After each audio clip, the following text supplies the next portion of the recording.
Subject కి ఒక teacher ఉంటారు, అన్ని సబ్జెక్టులు నన్ను చదవమంటారు. ఇంత చిన్న బుర్రలో అన్ని ఎలా నింపాలి?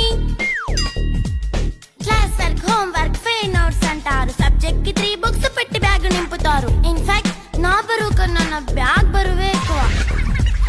క్వశ్చన్లు, ఆన్సర్లు, సర్ప్రైజ్ టెస్టులు తమ్మి దాటుకొని మళ్ళీ స్కూల్ వాన్ ఎక్కేసి అమ్మయ్య ఇక ఇంటికి వచ్చేసామనుకుంటే మార్క్స్ తక్కువ వస్తే చెయ్యాలి అసైన్మెంట్. రిపోర్ట్ కార్డ్ చూపిస్తే ఇంట్లో ఉన్న పనిష్మెంట్. హోమ్ వర్క్ చేయమంటూ మమ్మీ చంపుతుంటుంది. ట్యూషన్ టైం అయిందని డాడీ తరుముతుంటాడు. డాన్స్ క్లాస్ కి వెళ్ళమని తాతయ్య తిడతాడు. స్నాక్స్ తిని వెళ్ళమని నాన్నమ్మ ఆపుతుంది. ఇక అన్నీ అయిపోయాక కాసేపు టీవీ చూద్దామంటే మమ్మీ ఎంట్రీ ఇచ్చింది. బెడ్ ఎక్కమంది. చిన్న నాప్ తీసేలోపు తెల్లారిపోయింది.